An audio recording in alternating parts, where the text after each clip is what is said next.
We want to welcome Drew Bolin. He's Chief of Research and Emerging Issues at the Public Utilities Commission. He's going to give us a lecture on how we can learn how PUC works.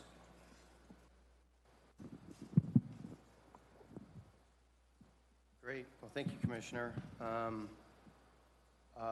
name is Drew Bolin. I'm with the Colorado Public Utilities Commission. I've been with the Commission for 9 years, and of that, I was head of research for about 7.5 to 8 of that. So I'm doing this new work doing communications and outreach. The Public Utilities Commission is actually very complex. Let me touch my background a little bit. I was contacted by Sam before I think he left and was asked to come down and give a presentation on the PUC process.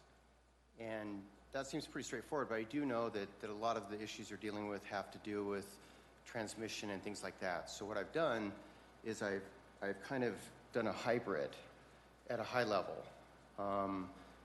We'll get into some specifics, but it's my hope is to give kind of a high level with some substance.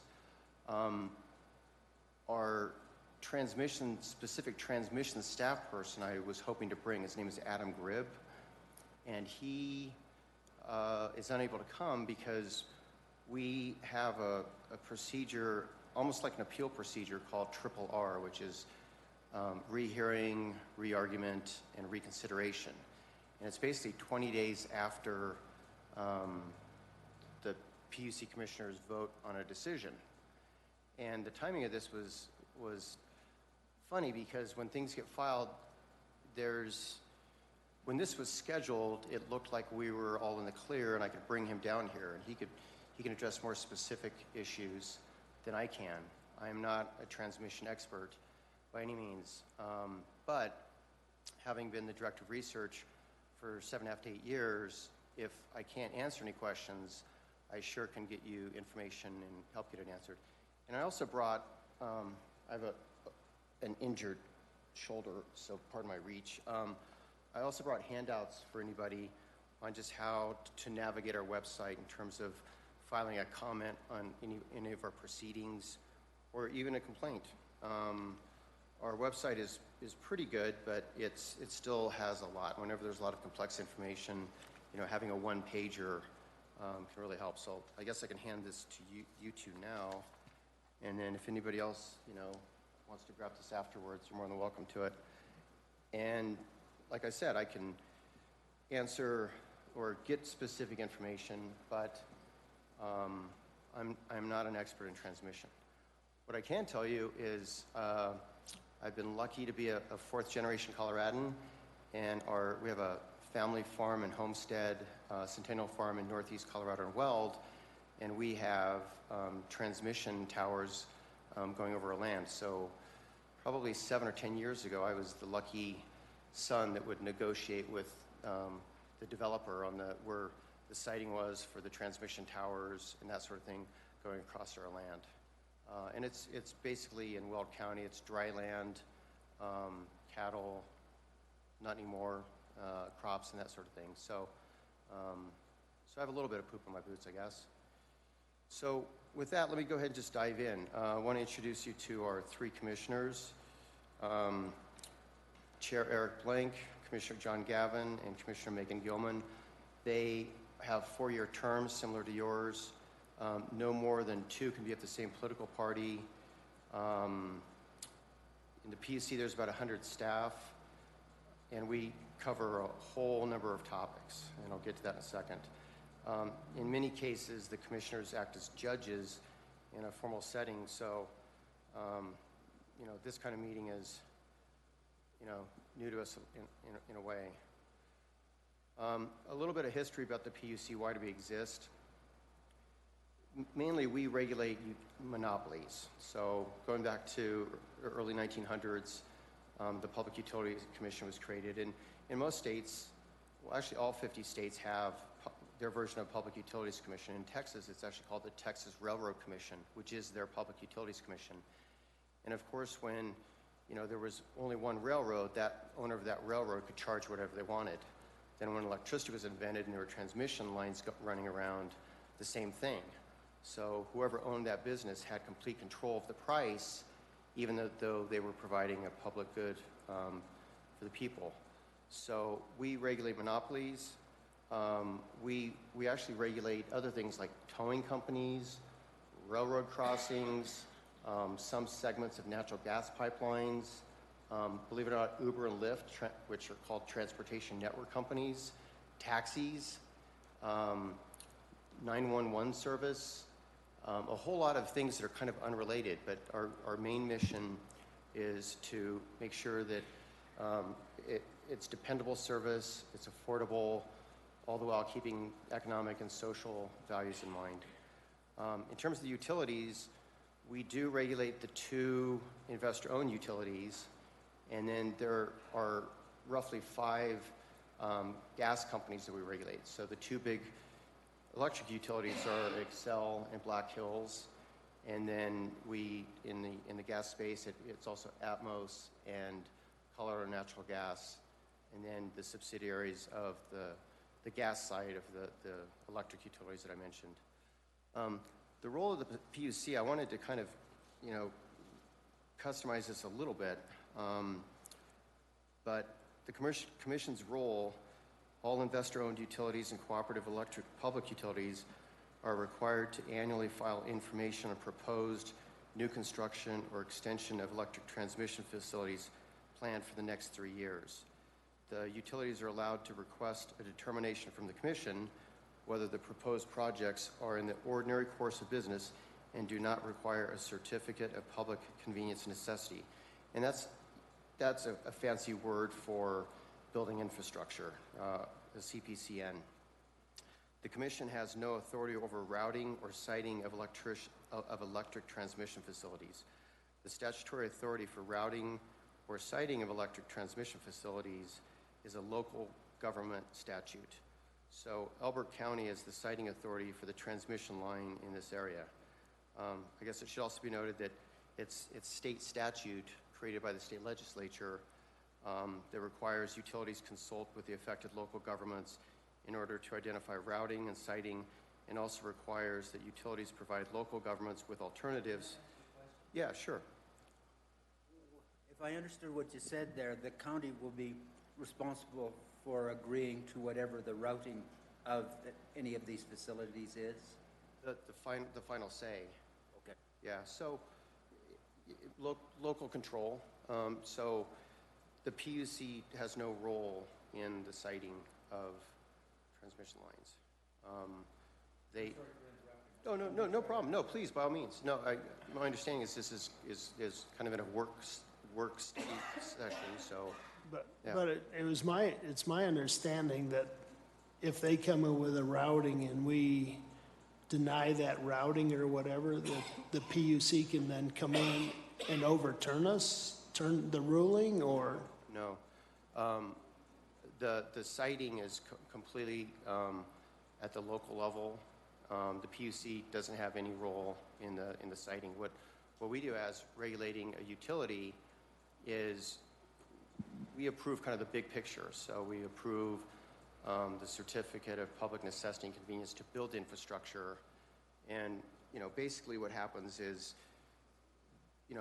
a utility will go ahead and file or propose something, and in the filing they'll have the description and the cost, the start date, alternatives studied, costs broken down by land and equipment, substations, that sort of thing. Our staff does do an analysis on noise and EMF, how accurate the cost estimates are, how it's going to affect the ratepayers. So it's the much bigger picture. We don't really look at like the engineering of what they're doing or modeling. So it's the big picture of this big expense for a regulated utility. Is it justified? And is it they're given a certain amount of prudence, but it's the big picture, not the small part about exactly where everything goes. And I know that you know, here in Elbert County, you all are at issues like segment 5, and I've looked at it on the Colorado powerpathway.com or whatever. But yeah, we're at a very high level for the PUC in terms of this, and it's a little bit confusing because we do get much more detail in terms of power plants than we do actually transmission.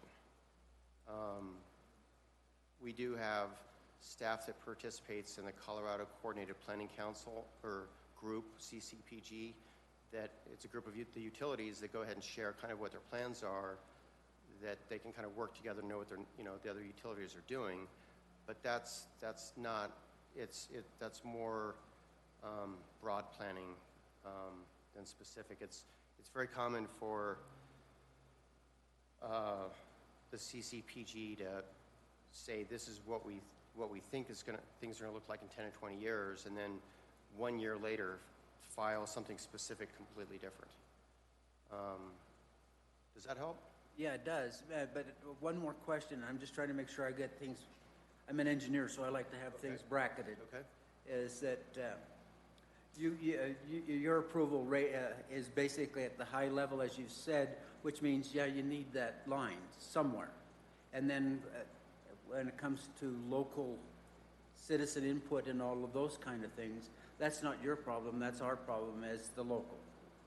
And we have quite a broad responsibility in terms of interpreting what is best for the county, and if there's a slight extra cost because they go around a pond or something like that, that's not your problem, that's our problem.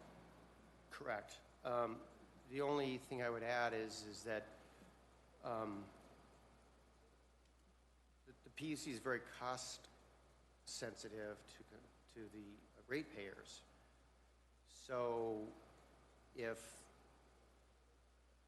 a proposed project is proposed and there's a certain cost, I mean, there's you know, a 10%, there's a little bit of wiggle room. But if all of a sudden the project changes dramatically and goes outside the bounds of what was approved, they'll have to come and, you know, refile for a new CPCN for a large infrastructure project.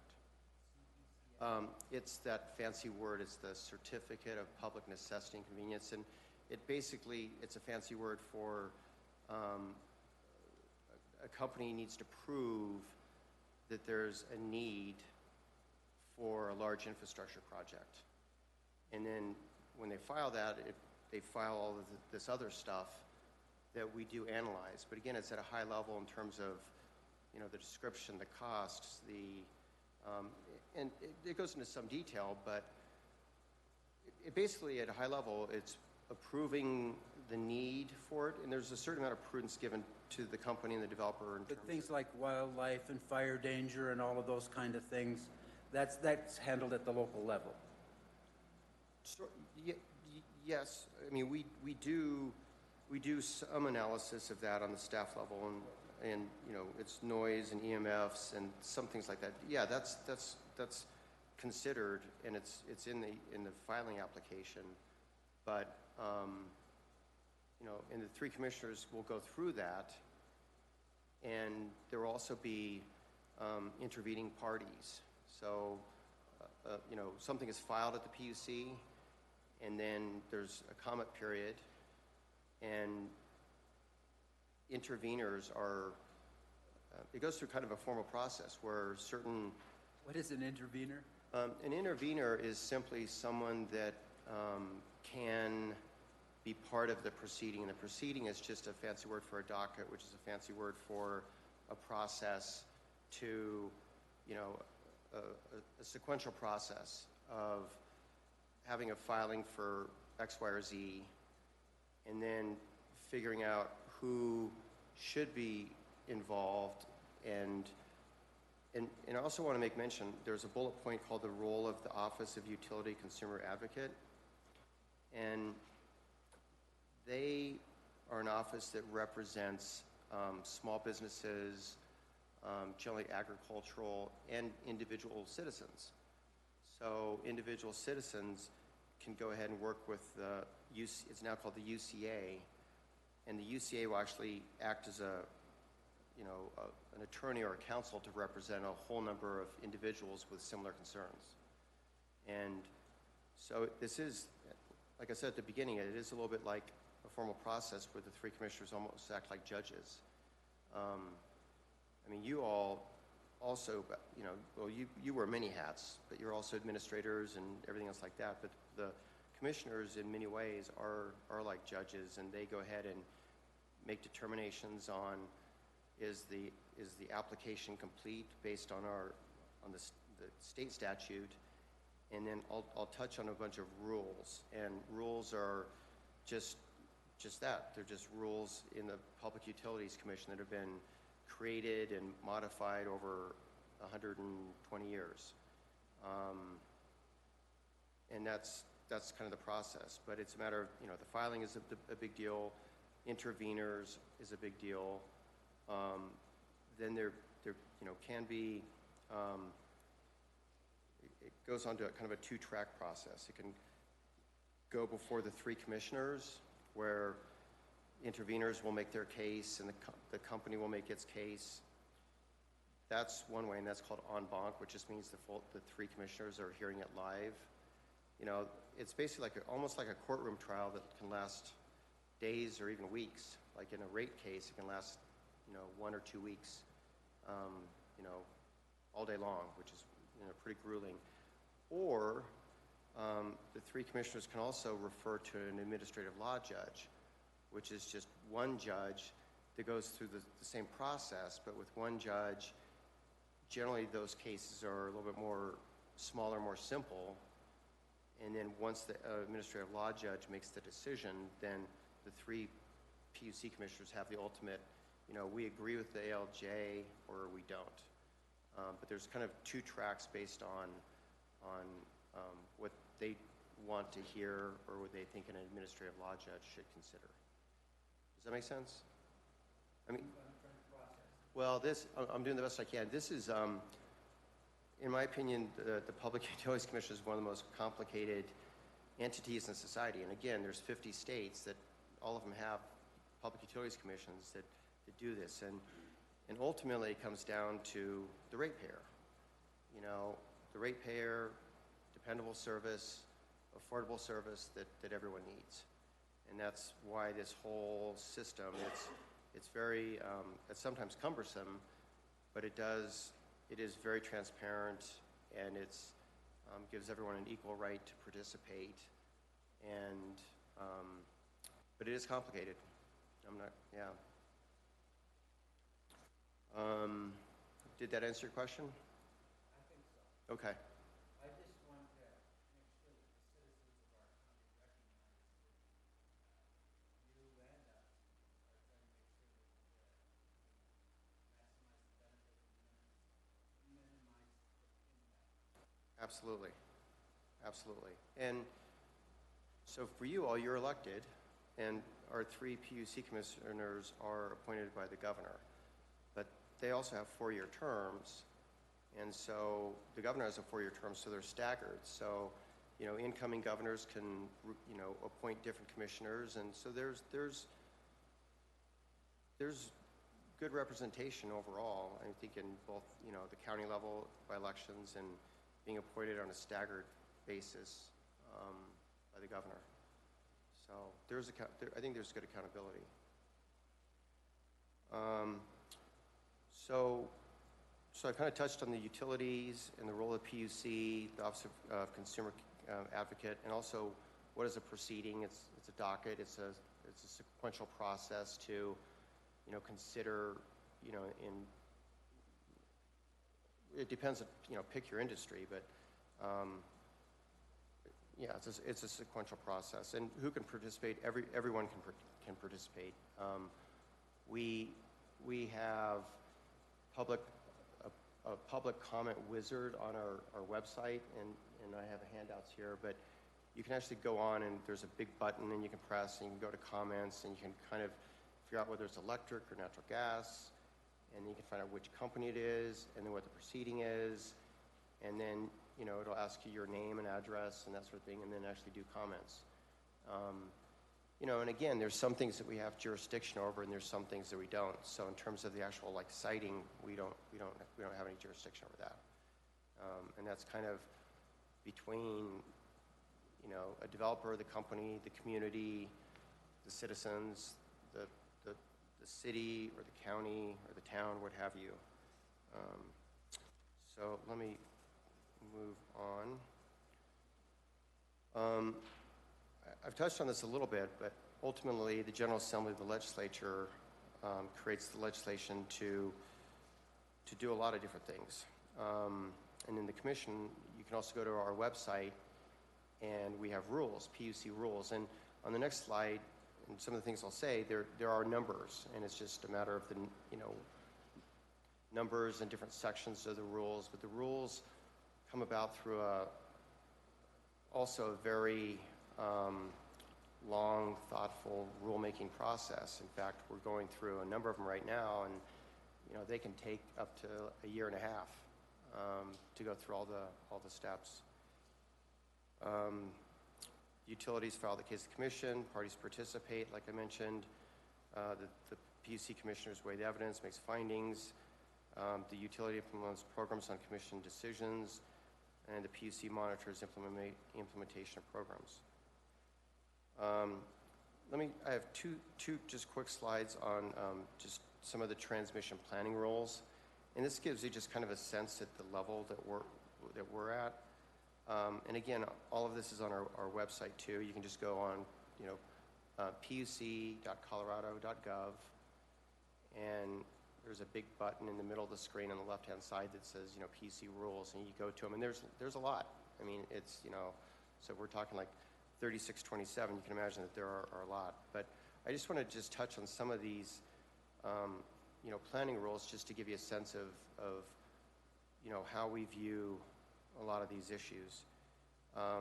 You know, first, I mean, it's our rules are established or are meant to establish the process to coordinate the planning for additional electric transmission in Colorado on a comprehensive, transparent, and statewide basis, taking into account the needs of all stakeholders. 3627A requires utilities to file a 10-year transmission plan and supporting documentation.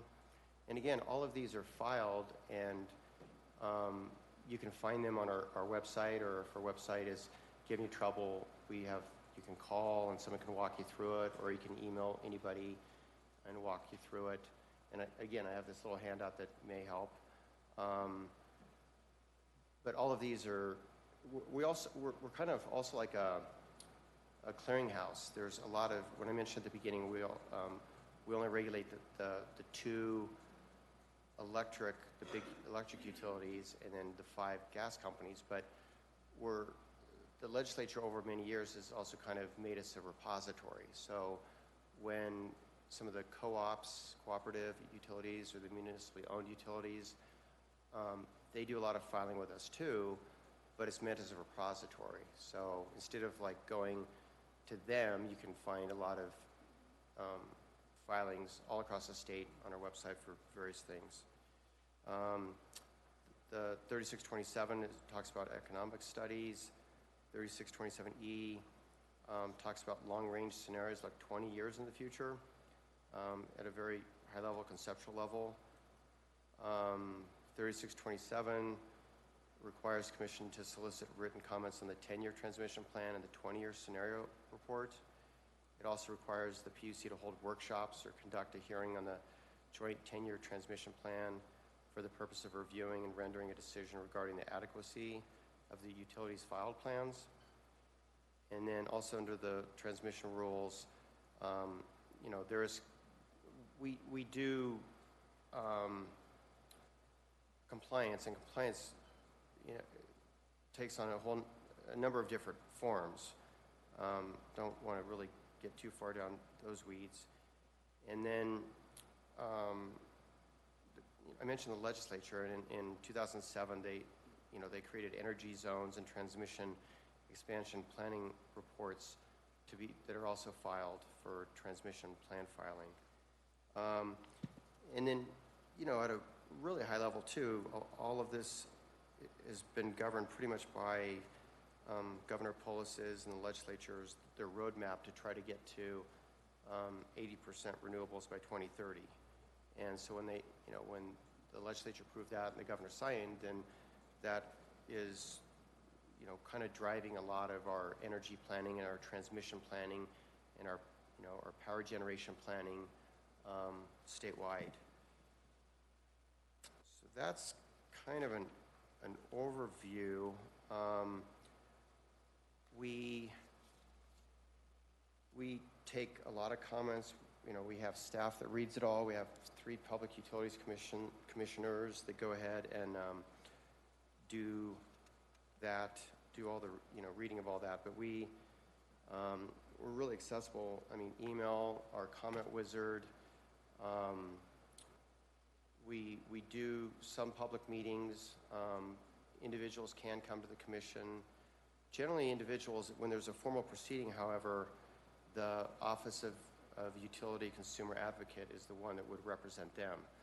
And it's a strange thing because these processes, they're very legalistic, and there's a lot of attorney representations for larger interests, but the Utility Consumer Advocate acts as kind of a free lawyer or counsel for individuals and their concerns, and they get represented in that way. So when we have these proceedings or these dockets or these sequential processes, all people that are interested or want to intervene or be part of it, there are ways for everyone to be involved. Does that make sense? The PUC supposedly approved the Excel plan or whatever in June or whatever it was. So are they just approving the concept of the plan and the need? Yes. And then they have to come to us for the routing and things like that? Yes. You're absolutely right. So they approve the big picture. And, it's the Certificate of Public Necessity and the Certificate of Public Convenience and Necessity. And I also have the last 2 decision numbers that I can give. I mean, if anyone wants to look those up. And again, it's our website, but we have this e-filing system that, goes ahead and everything's filed. And so the last decision was C22-0430, and that was the final decision. And again, it's to approve all of that, but yet, and also there's some of the intervening parties filed for RRR, which is it's like the opportunity to appeal within 20 days. So we're in the middle of that right now. Well, actually, I'll be. Friday it started, so 20 days after, July 18th, is that right? So we have about 15 or so more days before the decision is final, unless other parties come in and, something happens.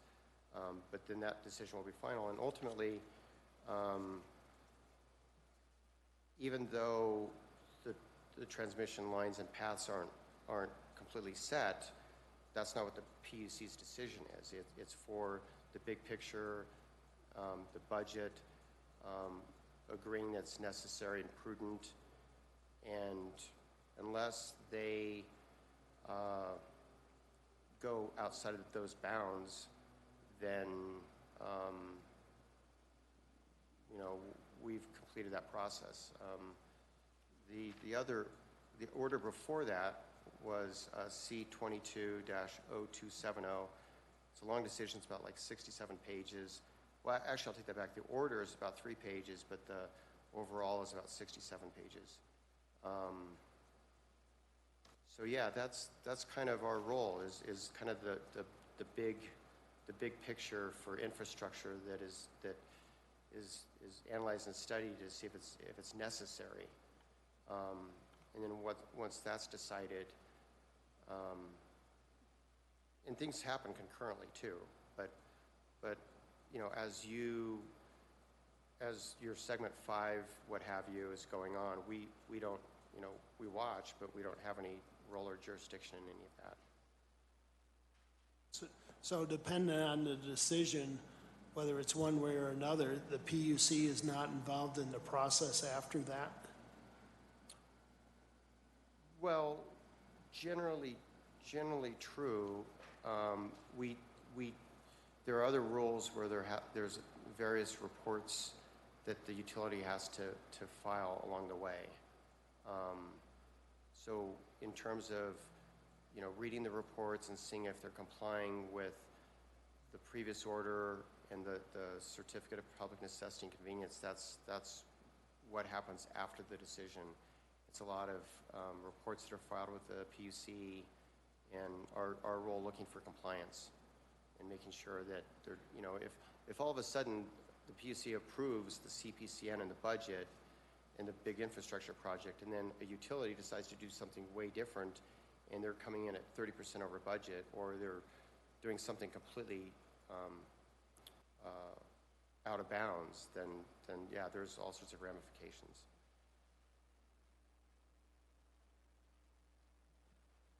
I think that you probably have figured out why we've been asking these questions. The the public stuff that we've seen from Excel on this particular line has basically, I can't remember how many multiple possibilities of line routing. And we've conveyed that, some of those routes, for example, in Elbert County, you can't build a power line like that using county rules within 1,320 feet of a platted subdivision.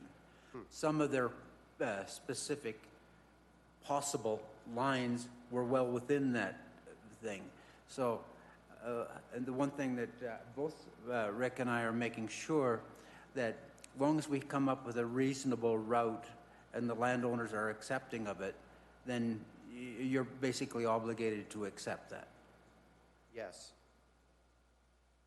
Yeah, we've approved the big picture in the budget, and ultimately the budget is where our biggest role is, and it's on the ratepayers. And in this time of inflation, if you got budgets figured out, you're smarter than the rest of us.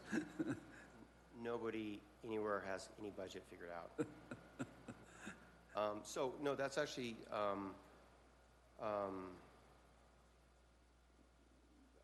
I mean, you can't predict the future, but there is a scenario that the budget and for the CPCN and this infrastructure and all that was given and approved by the PUC, that as things play out, if inflation hits the infrastructure in huge ways, there is a scenario where the cost of all this is more than what was approved. And in a situation like that, I'm not an expert in it. It rarely happens. I would assume that there would be the commission would probably do an order to request that the utility either refiles or does some kind of an amendment or something. But then again, we would go ahead and look at that very seriously in terms of what the cost is and how it would flow through to ratepayers. But yeah, that's the 800-pound gorilla that's affecting the whole world. The one thing that you've said, and both Rick and I are asking the same questions. We were led to believe, incorrectly if I understand what you're saying, that we have no jurisdiction over the route, or no real jurisdiction over it, and that has really stirred up the citizens of the county. So what you've told us, I think, is going to be very, very important to sanity and reality. Yeah, it's state statute that gives it's state statute that gives those powers to the local governments, not. And the other thing, we've been led to believe that even if we turned something down that was within the budget realm and all of that kind of stuff, if the applying company didn't like it, they could appeal to you guys and you could overturn it. Um, w- Well,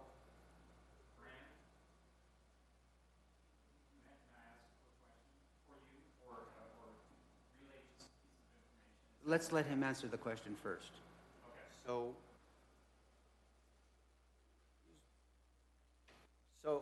I mean, in a way, things get complex, but then there's terms and phrases that probably oversimplify things. So the quick answer is no, the PUC can't overturn a local siting decision. What we could do is, if the larger project exceeds, the budget, then that's where the PUC would probably intervene to have the company take corrective actions. But to say overturn is not accurate. The state statutes by the legislature grant those powers to the siting to the local governments, not the PUC. And let me see if I can reread it again. Just, yeah, I printed this out because the words and the descriptions are important, and I didn't want to just do it on the fly. I mean, the PUC has no authority over routing or siting of electric transmission facilities. The statutory authority for routing or siting of electric transmission facilities is a local government statute. Elbert County is the siting authority, and Elbert County and towns, the locals, but not the PUC, is the siting authority for the transmission line. The state statutes require that utilities consult with affected local governments in order to identify routing and siting, and also require that utilities provide local government with alternatives for routing and siting as part of their permit application. But, and I do have the exact, for what it's worth, the statute is Colorado Revised Statute 29-20-108. And that is the statute that gives the authority for routing and siting of electric transmission facilities to the local government, not to the PUC. So we don't have a role in local siting at all, except if there's some strange scenario where there's local siting problems that increase the budget or go outside the bounds of a certain decision approving a CPCN, then we could intervene. But the word overturn is not accurate or applicable.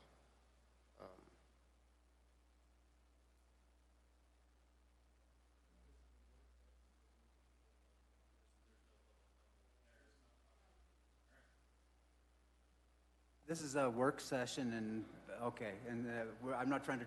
If you want to stay afterwards and ask us questions, you're welcome to do that. But the lawyer says these are the rules. And I'm more than happy to. Again, I'm not a transmission specialist, but if from where we sit at the PUC, and we're kind of a strange quasi entity, really. I'm more than happy to try to get information or connect people with anything you want. If you need to find any filings or anything on our website, I'm more than happy to help do that. So, and I can stay for a few minutes. I have a hard break in a little while, but I can stay for a few minutes and answer any questions, or give a business card or get your information and send you information. So I'm more than happy to do that. Bart, did you have any questions? Greg? We want to thank you for coming out, because folklore and reality, we're finding out are a wee bit different. Yeah. And you've given us some reassurance that if we come up with a reasonable, practicable outcome, that we are in charge of getting that done. And if you'd stay for a few minutes and talk to any of these citizens that want to, I'd consider that a personal favor. Yeah, you're welcome. No problem. Okay. And, Okay, with that, the meeting's over. okay. Well, thank you for having me, and more than happy to